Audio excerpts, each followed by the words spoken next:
రెండవ రాజుల గ్రంథము 20వ అధ్యాయము మొదటి నుంచి నేను చదువుతూ ఉన్నాను. ఎవరైనా ఉన్నారా చదవగలిగినటువంటి వారు? సరే, నేను చదువుతూ ఉన్నాను, మరి వినటానికి ప్రయత్నించండి.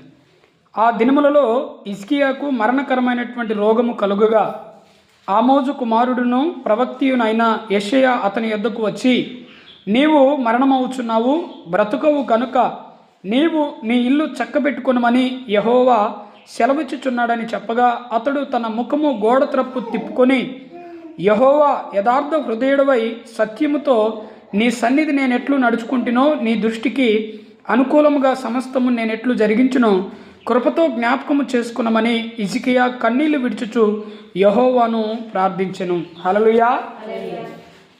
ఒక రాజు ఉన్నాడు.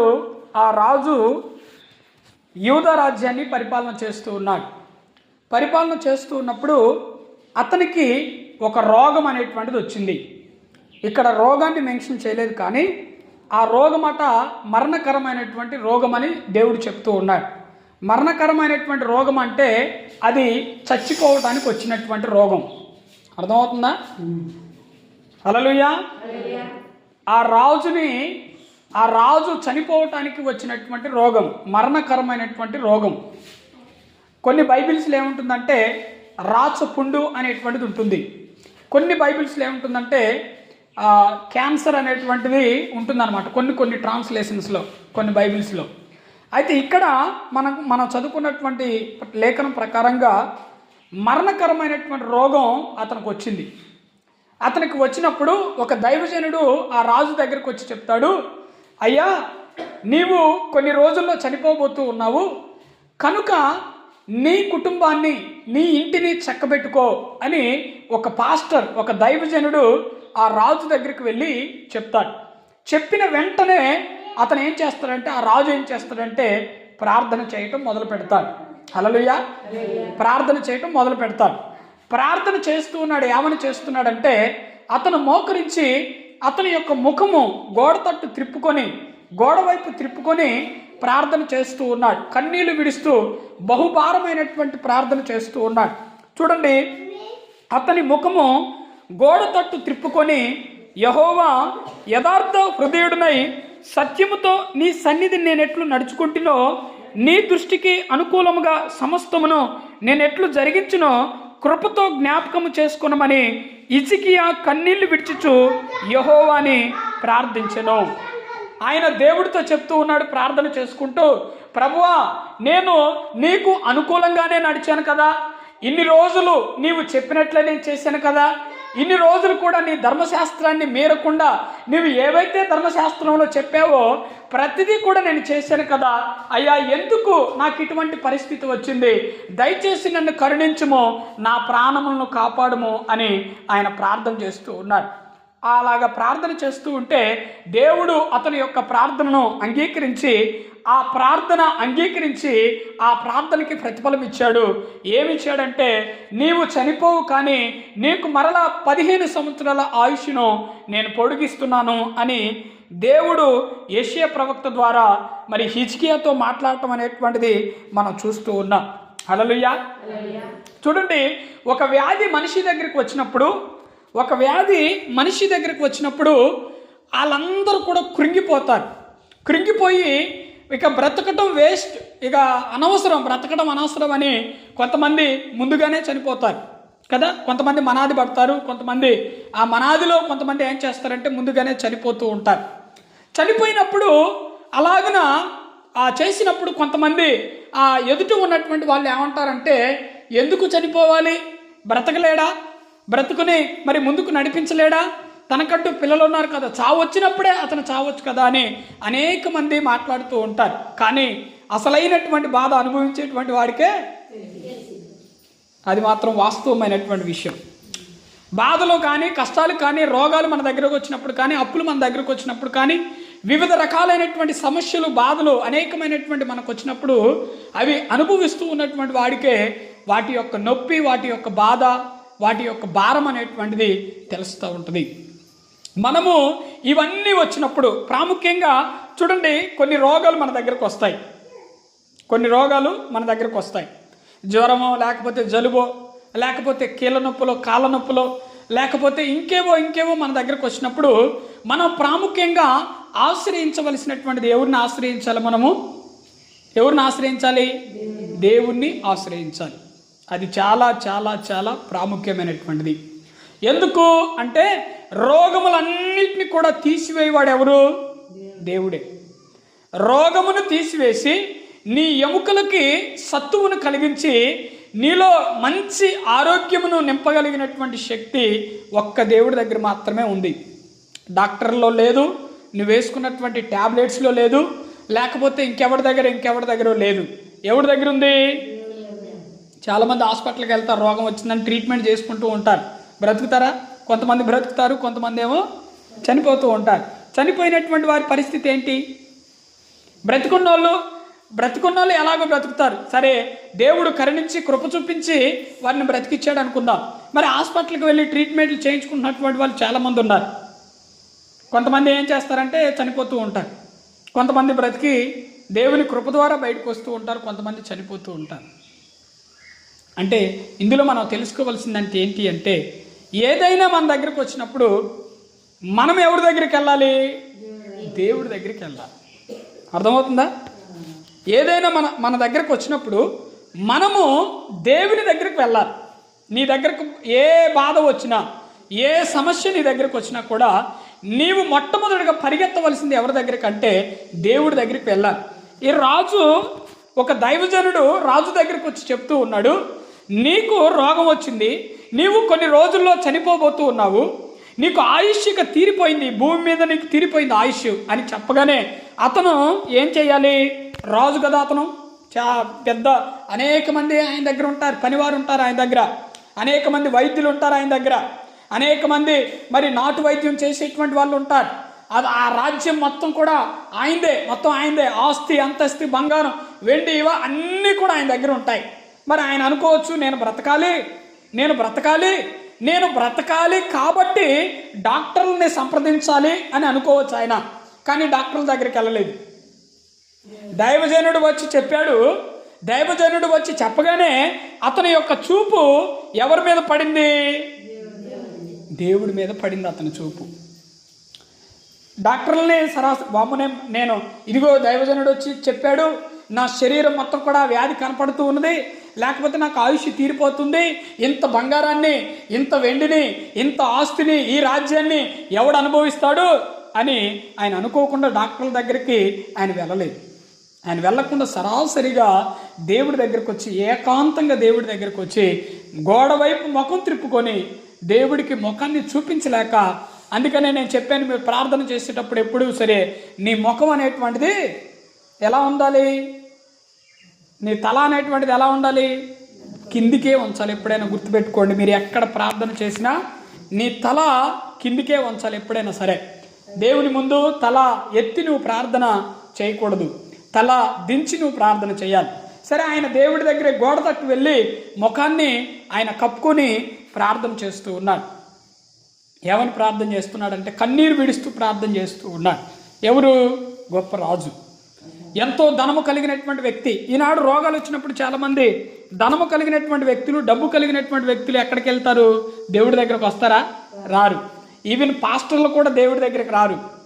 నేను ఈరోజు మీకు చెప్తూ ఉన్నాను, మా అమ్మగారి గురించి నేను ఎంతో ప్రార్థన చేశాను, కానీ నా ప్రార్థన మరి దేవుడు అంగీకరించలేదా అంటే అంగీకరించారు.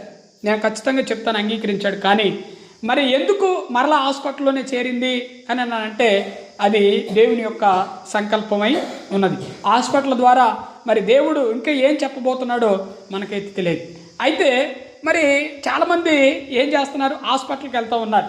హాస్పిటల్కి వెళ్ళటం తప్ప అంటే హాస్పిటల్కి వెళ్ళటం తప్పేమీ కాదు. హాస్పిటల్కి వెళ్ళకుండా ఇంట్లో కూర్చో అని దేవుడు చెప్పలేదు, అట్లగట్లు ఉండేది. అర్థమైందా? నువ్వు బాగా ప్రార్థన చేసేటువంటి వ్యక్తివైతే, బాగా దేవుని మీద డిపెండ్ అయ్యేటువంటి ఆ వ్యక్తివైతే, నీ భారం మొత్తం కూడా బాగా కన్నీళ్లు విడుస్తూ ఉపవాసాలుండి ప్రార్థన చేసేటువంటి వ్యక్తివైతే అప్పుడు నీవు దేవుణ్ణి ఆశ్రయించు. అంటే మరి నేను అలాగ లేను పాస్టర్ గారు, నా వల్ల కాదు అలా చేయటం, మరి రోగం నాకు ఎట్లా తగ్గిపోతుంది, నేను హాస్పిటల్కి వెళ్ళొచ్చా అంటే ఖచ్చితంగా హాస్పిటల్కి వెళ్ళాలి, దేవుడి దగ్గరికి రావాలి, హాస్పిటల్కి వెళ్ళాలి. నువ్వు ఎక్కడ ఉన్నా కూడా దేవుణ్ణి ప్రార్థన చేయాలి. బహుశా ఒకవేళ నువ్వు హాస్పిటల్కి తీసుకువెళ్తూ ఉన్నప్పుడే దేవుడు మధ్యలో నిన్ను కరుణించి మరలా ఆ వ్యాధి నీ నుండి దూరం చేసి మరలా వెనక్కి తిరిగి ఇంటికి రప్పించవచ్చు. దేవుడు ఆ విధంగా కూడా దేవుడు చేయగలిగినటువంటి శక్తి కలిగినటువంటి వాడు. కనుక మనం ఏం చేయాలంటే దేవుణ్ణి ఆశ్రయించాలి. ఎవరిని ఆశ్రయించాలి? రోగం మనకు వచ్చినప్పుడు దేవుణ్ణి మనం ఆశ్రయించాలి. కొంతమంది డబ్బు కలిగినటువంటి వాళ్ళు సరాసరిగా ఏం చేస్తారంటే హాస్పిటల్కి వెళ్తారు, లక్షల లక్షల డబ్బులు ఖర్చులు పెడతారు కదా. మా చిన్నమ్మకి రోగం వచ్చినప్పుడు, క్యాన్సర్ వచ్చినప్పుడు, ఆమెతో పాటు ఇంకొక ఆమెకి క్యాన్సర్ వచ్చింది. క్యాన్సర్ వచ్చినప్పుడు వాళ్ళు డబ్బు బాగుంది వాళ్ళకి, మరి వీళ్ళకి డబ్బు ఏదో కొద్దో గొప్ప ఉన్నది, డబ్బు అంతగా ఏమీ లేదు. వాళ్ళకి డబ్బు బాగుంటే వాళ్ళు ఏం చేశారంటే హాస్పిటల్కి తీసుకెళ్తే యశోద హాస్పిటల్కి తీసుకెళ్ళారు. యశోద కాదు, క్యాన్సర్ హాస్పిటల్, బసవతారకం క్యాన్సర్ హాస్పిటల్కి తీసుకెళ్లారు హైదరాబాద్. తీసుకెళ్ళినప్పుడు అక్కడ ఎన్నో డబ్బులు అయ్యాయి, ఎన్నో దగ్గర దగ్గర ₹1 కోటి దాకా అయినాయి వాళ్ళకి. మరి అయినా కూడా ఒక 6 నెలలు కూడా బ్రతకలేదు ఆమె. అంటే దేవుని యొక్క కృప అక్కడ ఆమె మీద లేదు అని మనం చెప్పుకోవాలి. అయితే మా చిన్నమ్మకి క్యాన్సర్ వచ్చినప్పుడు మేము ఎంతగానో కంగారు పడుతున్నాం, డబ్బులు లేవు, ఏమి లేవు, కీమియోథెరపీ చేయించాలి. క్యాన్సర్కి ఆ గడ్డలు, ఆ లోన ఉన్నటువంటి గడ్డలు కరగటానికి కరెంటు పెడతారు, దాన్ని కీమియోథెరపీ అంటారు. అది అంతా కూడా మేము 2-3 సార్లు వెళ్ళొచ్చాం, బసవతారకం హాస్పిటల్కి వెళ్ళొచ్చాం. నేను వెళ్ళలేదు, మా వాళ్ళు వెళ్ళారు. అయితే వెళ్ళి వచ్చిన తర్వాత ఆ డాక్టర్లు అక్కడ చెప్పారు, కొన్ని రోజులు మాత్రమే బ్రతికిద్ది, ఇక తర్వాత బ్రతకదని చెప్పారు. కానీ అనూహ్యంగా దేవుణ్ణి ఆశ్రయించింది ఆమె. ఆశ్రయించి ఏం చేసిందంటే మా చిన్నమ్మ దేవుడికి ప్రార్థన చేసుకుంది. దగ్గరగా 1 సంవత్సరం పాటు ఆమె బ్రతికింది. డబ్బులు తక్కువే, ఎక్కువేం కాలేదు, కానీ 1 సంవత్సరం పాటు బ్రతికేటువంటి కృపను దేవుడు ఇచ్చాడు. మరి ప్రార్థన చేసినా కూడా దేవుడు ఎందుకు ఆ విధంగా చేశాడు, చనిపోయేటట్టు చేశాడంటే అది దేవుని చేతిలో ఉన్నటువంటి మనం అడగకూడదుగా. దేవుణ్ణి ఏమాత్రం కూడా అడగకూడదు. అక్కడ గుర్తుపెట్టుకోండి, దేవుడు ఒక మనిషిని అడుగుతున్నాడంటే దానికి ఎదురు మనం మాట్లాడకూడదు. నీవు ప్రార్థన చేయాలంతే. దేవా, నీ చిత్తమైతే బ్రతికించు, నీ చిత్తమైతే నడిపించు, నీ చిత్తమైతే ఆ కుటుంబాన్ని కాపాడు, ఆ కుటుంబానికి కావలసినటువంటి వ్యక్తి కనుక నీవే అతన్ని రక్షించని మనం ప్రార్థన చేయాలి తప్ప ఒక్కొక్కసారి చనిపోతే కనుక మనం అడగాల్సినటువంటి, ప్రశ్నించవలసినటువంటి హక్కు మన దగ్గర లేదు. అర్థమవుతుందా? ఒక వ్యక్తి కనుక చనిపోతే ఒక రోగంతో కానీ, లేకపోతే యాక్సిడెంట్ అయ్యి కానీ, లేకపోతే ఇంకేదో కనుక జరిగి చనిపోతే కనుక మనం వెళ్ళి అక్కడికి ప్రార్థన చేయాలంతే. కానీ దేవుణ్ణి ప్రశ్నించి, దేవుడి మీద నిందలు వేసి, దేవుడి మీద అవమానకరంగా మనం మాట్లాడి, లేకపోతే ఆ దేవుణ్ణి 10 మందిలో మనం దూషించి అక్కడి నుంచి మనం రాకూడదు. ఎప్పుడైనా సరే గుర్తుపెట్టుకోండి. కనుక అది ఎవరి చేతిలో ఉంటుంది? ఆయుష్ను పెంచాలన్నా, ఆయుష్ను తగ్గించాలన్నా అది ఎవరి చేతిలో ఉంటుందంటే దేవుని చేతిలో మాత్రమే ఉంటుంది. మన యొక్క తాళం, మన ఇంటి తాళం ఎవరి దగ్గర ఉంది? ఎప్పుడంటే అప్పుడు నువ్వు వెళ్ళి తెరుచుకోవచ్చు, ఎప్పుడంటే అప్పుడు నీ ఇంట్లో నువ్వు పడుకోవచ్చు, లేకపోతే నువ్వు ఇష్టం వచ్చినట్టు చేసుకోవచ్చు. తాళం నీ దగ్గర ఉంది కాబట్టి. దేవుడి దగ్గర మన ఆయుష్ అనేటువంటి తాళం దేవుడి దగ్గర ఉంది. అర్థమవుతుందా? మనకి దీర్ఘాయువును ప్రసాదించాలన్నా, మన ఆయుష్ ఇంకా కాస్త పొడిగించాలన్నా అది దేవుని చేతిలో ఉంది. దేవుని చేతిలో ఉంది కాబట్టి మనం ఏం చేయాలి? దేవుణ్ణి ఆశ్రయించాలి. అర్థమవుతుందా? దేవుణ్ణి మనం ఆశ్రయించాలి. ఏ రోగం వచ్చినా, మీరు చిన్న రోగమైనా పెద్ద రోగమైనా దేవుణ్ణి మనం ఆశ్రయించాలి. కన్నీరు కారుస్తూ మనం ప్రార్థన చేయాలి. అర్థమవుతుందా? మా నాన్నగారి నిమిత్తం మేము ఎంతగానో కష్టపడ్డాం, అయినా ఫలితం దక్కలేదు. 12 లక్షలు 13 లక్షలు మా నాన్నగారికి అయ్యాయి, అయినా కూడా ఆయన బ్రతకలేదు, చనిపోయారు. అది దేవుడి చిత్తం లేదు కనుక ఆయన చనిపోయాడు. సరే, అంతకాలం బ్రతికాడు అంటే ఇంకా అది నిజంగా గ్రేట్ అని మనం చెప్పుకోవాలి. సరే, ఏది ఏమైనా కూడా మనము ఏదైనా రోగం మన దగ్గరకు వచ్చినప్పుడు మనం ఎవరిని ఆశ్రయించాలి అంటే దేవుణ్ణి మనము ఆశ్రయించాలి. కన్నీరు కారుస్తూ మనం ప్రార్థన చేయాలి. ప్రతి విషయంలోనూ అండి, ఒక ఆరోగ్య విషయంలోనే కాదు, ప్రతి విషయంలోనూ కన్నీరు కారుస్తూ మనం ప్రార్థన చేయాలి. ఈరోజు మనం ఇలాగ చక్కగా కొంతసేపు కూర్చునగలుగుతున్నామంటే, ఇక్కడ కింద కూర్చొని మరి దేవుని వాక్యాన్ని వినగలుగుతున్నామంటే ఈ ఆరోగ్యం ఎవరు ఇచ్చారు? దేవుడే ఇచ్చాడు మనకి. నువ్వు ట్యాబ్లెట్లు వేసుకోవడం వల్ల నీకు ఆరోగ్యం రాలేదు, గుర్తుపెట్టుకోండి. అదంతా కూడా డాక్టర్లు ఉపశమనం కోసం ఇచ్చేటువంటివి ఏ ట్యాబ్లెట్స్ అయినా. ఒకవేళ నీకు కడుపు నొప్పి ఉన్నా, తలనొప్పి ఉన్నా, కీళ్ళ నొప్పులు ఉన్నా కూడా అవి కేవలం నీకు ఉపశమనం కోసం ట్యాబ్లెట్లు ఇస్తారు, కాస్త రిలీఫ్ కోసం ఇస్తారు. కానీ పూర్తిగా తగ్గించేటువంటి వాడు ఎవరు అంటే దేవుడు మాత్రం. దేవుడు ఎవరట? పరమ వైద్యుడు. ఆయన చేతిలోనే ప్రతిదీ కూడా ఆయన చేతుల్లోనే ఉంటుంది. మనం ఏం చేయాలంటే మనం బాగా ప్రార్థన చేయాలి.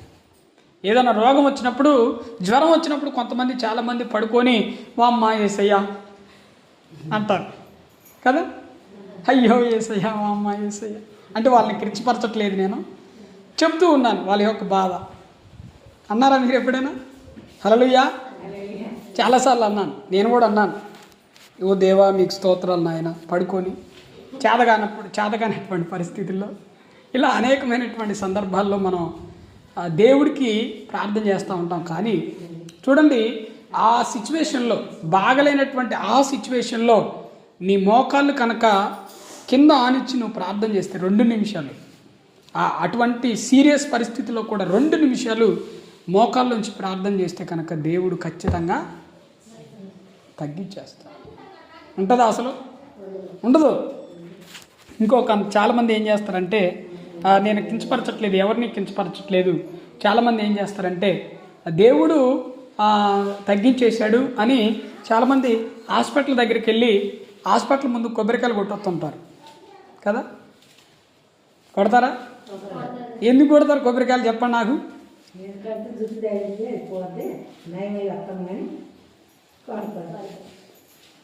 అంటే దేవుడికి మనం అక్కడ ఏం చేస్తున్నాం ప్రార్థన, కృతజ్ఞత మనం చెల్లించట్లేదు. అర్థమవుతుందా?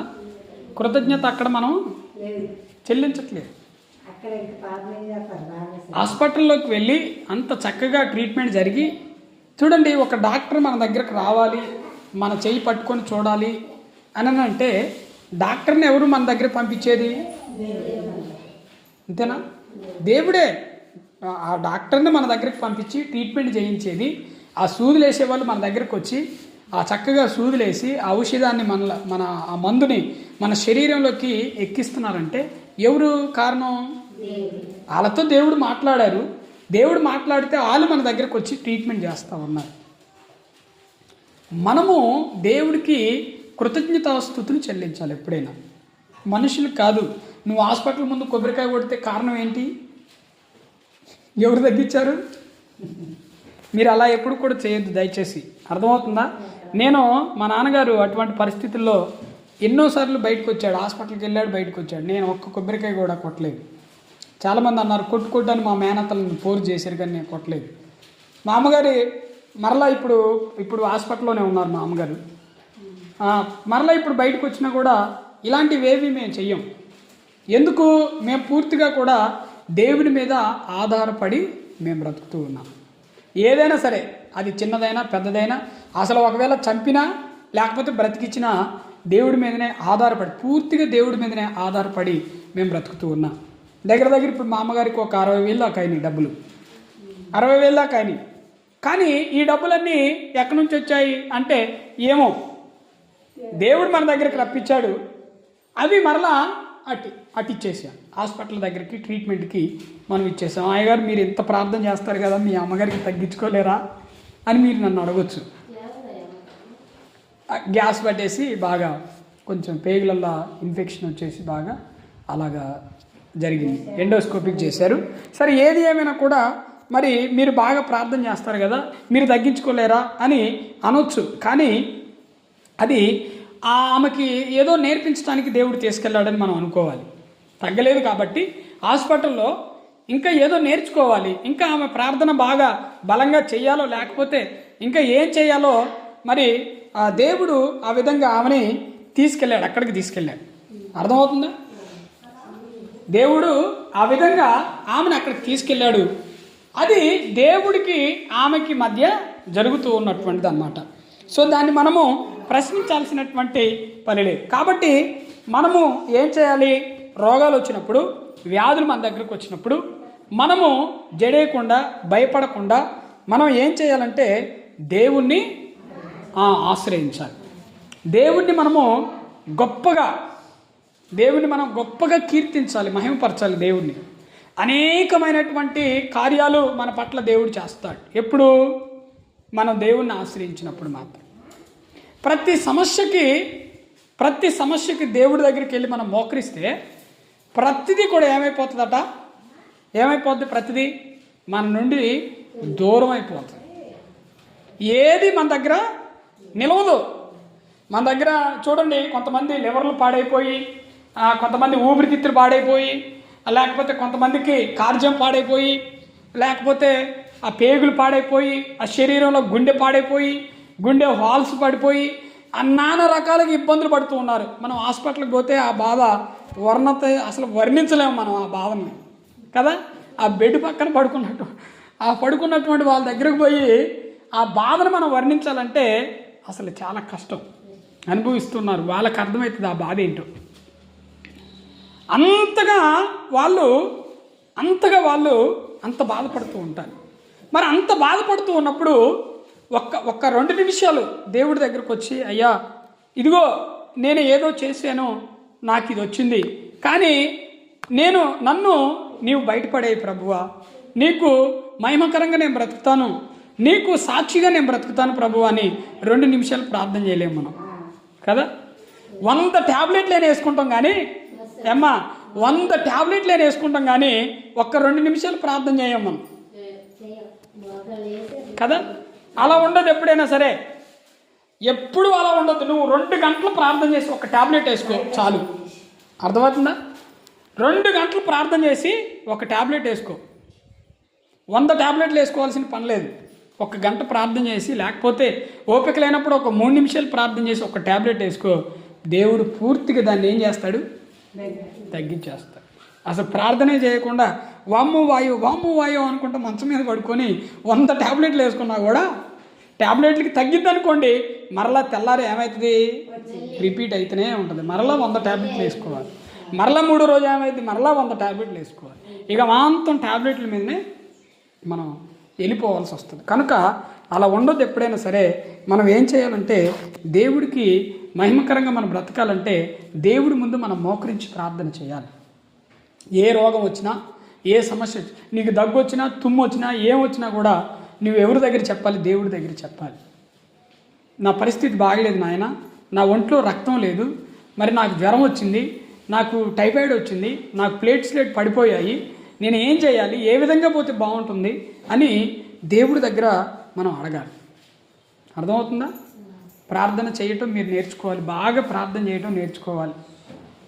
ఈ ప్రార్థన లేకపోతే కనుక మీరు చూడండి, ఒక వారం రోజులు మీరు ప్రార్థన చేసి చూడండి, వారం ప్రార్థన చేయకుండా చూడండి ఎట్లుంటుందో. ఈ వారం రోజులు ప్రార్థన చేసావు, నిన్ను దేవుడు అద్భుతమైనటువంటి విధంగా నడిపించాడు. మరొక వారం వచ్చింది, నువ్వు అసలు ప్రార్థనే చేయలేదు, దరిద్రం మొత్తం కూడా కొంపలో ఉంటుంది. ప్రార్థన చేస్తే కనుక దేవుడు మనకి ఏం చేస్తాడంటే మంచి పరిస్థితులు మనకు అనుగ్రహిస్తాడు. అర్థమవుతుందా మీకు? ప్రార్థన చేస్తే మంచి పరిస్థితులు దేవుడు మనకు అనుగ్రహిస్తాడు. మంచి ఆరోగ్యం మనకి దేవుడు ఇస్తాడు. నువ్వు ఏం తినాలో కూడా దేవుడు నీకు చెప్తాడు కదా. ఏం తినాలో దేవుడు నీకు చెప్తాడు. బండి కొనుక్కొచ్చారు మా అమ్మాయిలు, బండి కొనుక్కొచ్చారు. ఆ రోజు చికెన్ తెచ్చారు, మా అమ్మ తిన్నదే అంటే కొద్దిగా పులుసు వేసుకొని తిన్నది, హాస్పిటల్కి పోయి. అదే ప్రార్థన చేసుకుంటే నువ్వు ఏం తినాలో కూడా ఏం చేస్తాడు దేవుడు? ఏం చెప్తాడమ్మా. తినేదాన్ని బట్టి చాలా రోగాలు వస్తున్నాయి. ఇప్పుడు బహుశా కొంతమంది అక్కడ కూర్చొని తాగుతున్నారు అనుకోండి, ఉదాహరణకి తాగుతుంటే ఆ రోడ్డు మీద పోయేవాడిని పిలిచి, నువ్వు కూడా రారా తాగుదాం, అక్కడ కూర్చొని తాగుదాం రారా అని వాళ్ళందరూ కూడా పిలిచి అన్ని కూడా అందులో జాయిన్ చేసుకొని తాగారు. వాడి ప్రార్థనకు రాడు, ఏమి రాడు, తాగితే కొన్ని రోజులు ఏమైపోయింది, ఆ తాగుడు కాస్త బానిస అయిపోయి ఇంకా బానిస అయిపోయి మొత్తం చెడిపోయింది. లోన అంతా పూర్తిగా చెడిపోయి ఏమైపోయింది, మనిషి పూర్తిగా చనిపోయే అవకాశం. అదే ప్రార్థనకి వెళ్ళేటువంటి వాడి పరిస్థితి చూస్తే, వాడు ప్రార్థన చేస్తూ ఉన్నాడు, ప్రార్థన చేసి బయటకు వచ్చాడు. ఈయన రోడ్డు మీద నుంచి పిలుస్తూ ఉన్నారు, తాగేటోళ్ళు పిలుస్తూ ఉంటే వాడు పోతడా? ఎందుకంటే ఒక భయం ఉంటుంది కదా. ఏముంటుంది అంటే ఒక భయం ఉంటుంది. దేవుడు చెప్తాడు లోన, వద్దొద్దు పోవద్దని దేవుడు చెప్తాడు. మరలా రెండో రోజు ప్రార్థన చేశాడు, వీళ్ళు పిలుస్తున్నారు, పోతడా? అసలు పోడు. చికెన్లో మటన్లో తినటంలో తప్పేమి లేదు, రోగాలు లేనటువంటి వాళ్ళు తినొచ్చు, మంచిగానే తినొచ్చు, కానీ అతిగా తినొద్దు, అది కూడా అతిగా తినొద్దు. కనుక ఇదంతా కూడా ఎవరు చెప్తారు మనకి అని అంటే దేవుడు మనకు చెప్తారు. హల్లెలూయా. ఎవరు చెప్తారు మనకి? దేవుడు మాత్రమే చెప్పగలుగుతాడు. నీ బ్రతుకుని నిలబెట్టేది ఎవరు? మనుషులు నిలబెట్టరు, దేవుడు మాత్రమే నీ బ్రతుకుని నిలబెడతాడు. ఏ వస్తువు నీ దగ్గరికి రావాలన్నా కూడా దేవుడు మాత్రమే, దేవుడి అనుమతితోనే ఏదైనా వస్తువైనా అది ఏదైనా కూడా నీ దగ్గరికి వస్తుంది. హల్లెలూయా. కనుక మీరందరూ బాగా ప్రార్థన చేయడం మీరు నేర్చుకోవాలి. దేవుడి సన్నిధిలో ఒకవేళ నేను ఉన్నా లేకపోయినా కూడా మీరు మందిరాన్ని మూత పెట్టకుండా వచ్చి ప్రార్థన చేసుకోవాలి. అర్థమైందా? అలా చేసినప్పుడు ఏమవుతుందంటే చూడండి, ప్రార్థన ద్వారా నీ కుటుంబ పరిస్థితిని మారుస్తాడు, నీ భర్తని మారుస్తాడు, నీ భర్త ఆరోగ్యాన్ని స్థిరంగా ఉంచుతాడు. అలాగే నీ పిల్లల ఆరోగ్యాన్ని కూడా దేవుడు ఏం చేస్తాడంటే స్థిరంగా ఉంచుతాడు. కృపాకి ఆరోగ్యం బాగాలేనప్పుడు మోకరించి ఎత్తుకొని ప్రార్థన చేశాను నేను. ఈరోజు బక్కకున్నా కూడా 4 అడుగులు గెంతితే ఆడి పురిగిద్ది. అంటే దేవుడు అంత మంచి ఆరోగ్యాన్ని ఇచ్చాడు. మన కుటుంబం కోసం రెయ్యంబోలు మనం కష్టపడాలి. రెయ్యంబోలు పొద్దుగూకులు చేల్లో ఉండి మనం పనిచేస్తాం కుటుంబాల కోసం. కానీ 1 గంట 1 అర్ధ గంట మనం ప్రార్థన చేయలేము. అసలు ఆ పని చేయటం వల్ల ప్రయోజనం ఏమన్నా? గుల్లే, ఒళ్ళు గుల్ల, మొత్తం అంతా గుల్లే, ఆరోగ్యం కూడా పాడైపోతుంది. కానీ అంత కష్టం 1 అర్ధ గంట దేవుడిలో మనం కష్టపడితే దేవుడు మన కుటుంబాల్లో ఉన్నతమైనటువంటి స్థితిలో లేవనెత్తాడు. మంచి ఆరోగ్యాలను ఇస్తాడు, మంచి ఆర్థిక పరిస్థితిని ఇస్తాడు, అన్నీ ఇస్తాడు. అన్నీ ప్రతిదీ కూడా ఏదంటే అది దేవుడు మన దగ్గరికి తీసుకుని వస్తూ ఉంటాడు. కనుక మీరందరూ కూడా ప్రార్థన చేయాలి. ప్రార్థన ఒకటే బలమైనటువంటిది, నీ కుటుంబాన్ని నిలబెట్టేటువంటిది ప్రార్థన. హిజ్కియా ప్రార్థన చేశాడు. ఎంత ప్రార్థన చేస్తే దేవుడి దగ్గరికి వచ్చి తనకున్నటువంటి రోగాన్ని మీరు తీసివేసి నీవు చనిపోవు, 15 సంవత్సరాలు బ్రతుకుతావని చెప్తాడు. చెప్పండి, ఎంత ప్రార్థన చేస్తే అలా దేవుడే దిగి రావాలి అంటే దేవుడు దిగి వచ్చేటువంటి ప్రార్థన చేసాడు ఆయన. దేవుణ్ణి కదిలించగలిగినటువంటి ప్రార్థన చేశాడు ఆయన. ఎవరు? ఒక రాజు, హిజ్కియా అనేటువంటి రాజు. మరి మనం కూడా అటువంటి ప్రార్థన చేయాలి, దేవుణ్ణి కదిలించేటువంటి ప్రార్థన మనం చేయాలి. రేయింబోలు కన్నీళ్లు విడుస్తూ కుటుంబాల కోసం, అందరి కోసం, సంఘం కోసం, మరి అందరి కోసం, అందరి రక్షణ కోసం మనం ఏం చేయాలంటే ప్రార్థనలు చేయాలి, ఉపవాస ప్రార్థనలు చేయాలి. అలా చేసినప్పుడు దేవుడు మనల్ని, మన కుటుంబాలను ఆశీర్వదిస్తాడు. అర్థమవుతుందా మీకు?